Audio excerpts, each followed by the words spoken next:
Hello friends, welcome back to Own Cooking Channel. இன்னைக்கு நம்ம சேனல்ல கப் கேக் எப்படி பண்றதுன்னு பார்க்க போறோம். ஆப்பிள்லாம் பயன்படுத்தி நம்ம ஓவன் இல்லாம குக்கர்ல எப்படி பண்றதுன்னு அன்னைக்கு செஞ்சு காட்ட போறேன். வாங்க வீடியோக்குள்ள போயிடலாம். கேக் பண்ணும்போது மெஷர்மெண்ட்ங்கிறது ரொம்ப முக்கியம். இந்த மாதிரி மெஷரிங் கப் கடைகளில் கிடைக்கும். அந்த மாதிரி நீங்கள் வாங்கி வச்சுக்கோங்க. இப்போ 1/4 கப் எண்ணெய் சேர்த்துக்கலாம். இது எந்த ஃப்ளேவரும் இல்லாத எண்ணெயாக எடுத்துக்கோங்க. அப்படின்னா அன்சால்டட் பட்டர் எடுத்துக்கோங்க. அதில் 1/2 கப் காய்ச்சி ஆற வச்ச பால் சேர்த்துக்கலாம். ஒரு முட்டையை உடைச்சி ஊற்றிக்கோங்க. இப்போ 1 டீஸ்பூன் மட்டும் வெனிலா எசன்ஸ் சேர்த்துக்கலாம். சேர்த்துட்டு இது எல்லாமே ஒன்று சேர்ந்து வர்ற மாதிரி நல்லா மிக்ஸ் பண்ணி வச்சுக்கலாம்.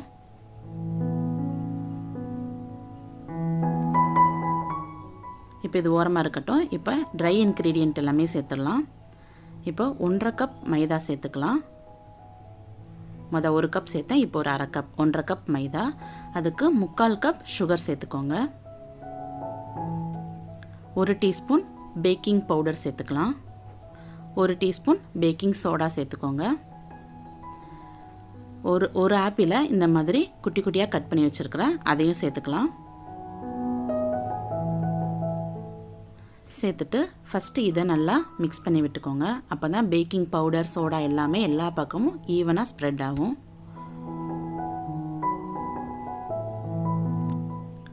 இப்போ நம்ம மிக்ஸ் பண்ணி வச்ச அந்த பால் எண்ணெய் முட்டைலாம் இருக்குல்ல, அந்த கலவையை அந்த ட்ரை இன்க்ரீடியண்ட்டில் சேர்த்துக்கலாம்.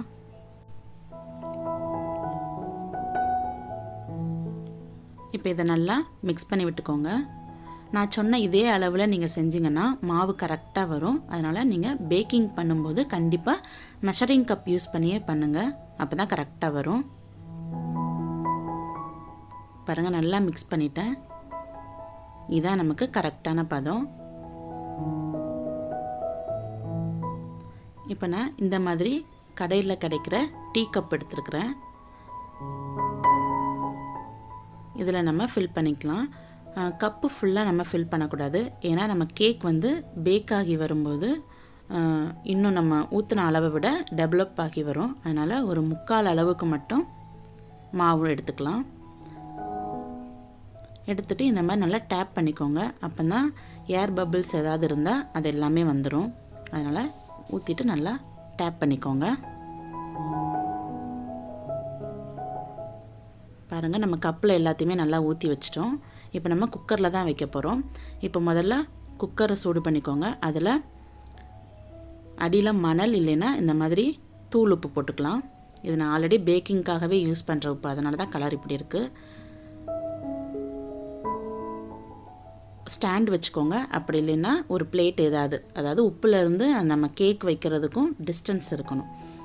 விசில் எதுவும் தேவையில்லை, அது மாதிரி கேஸ்கட்டும் தேவையில்லை. அது ரெண்டுத்தையும் எடுத்துட்டு இதை ஒரு 15 மினிட்ஸ்க்கு ப்ரீ ஹீட் பண்ணிக்கோங்க.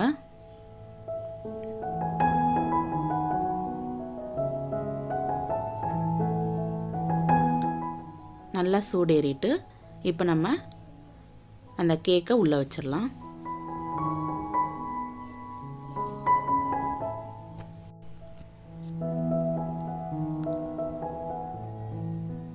கவனமாக வைங்க, கை சுற்றும். இப்போ இதை க்ளோஸ் பண்ணிவிட்டு ஒரு 30 to 35 மினிட்ஸ் அப்படியே பேக் ஆகட்டும். ஸ்லோ ஃப்ளேமில் வச்சுருங்க. ஹை ஃப்ளேமில் வச்சிங்கன்னா கரிஞ்சிடும். அப்புறம் நீங்கள் செக் பண்ணி பாருங்கள், வெந்துட்டுனா எடுத்துடலாம். அப்படி இல்லைன்னா இன்னும் ஒரு 5 மினிட்ஸ் வச்சுக்கோங்க. பாருங்கள், நான் கரெக்டாக 40 மினிட்ஸ் வச்சேன். பாருங்கள், சூப்பராக பேக் ஆகி நமக்கு கிடச்சிட்டு. இப்போ ஒரு குச்சியை வச்சு குத்தி பார்த்தீங்கன்னா குச்சியில் எதுவும் ஒட்டாமல் வந்துச்சுன்னா நமக்கு சூப்பராக கேக் பேக் ஆகிருக்குன்னு அர்த்தம்.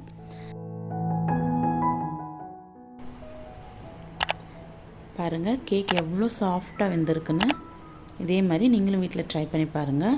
வீட்டிலையே சூப்பராக ஆப்பிள் மஃபின் ரெடி பண்ணிட்டோம். இதை கண்டிப்பாக வீட்டில் ட்ரை பண்ணி பாருங்கள். எல்லாருமே விரும்பி சாப்பிடுவாங்க. ட்ரை பண்ணி பார்த்துட்டு உங்கள் ஃபீட்பேக் எனக்கு மறக்காமல் கமெண்ட் பண்ணுங்கள்.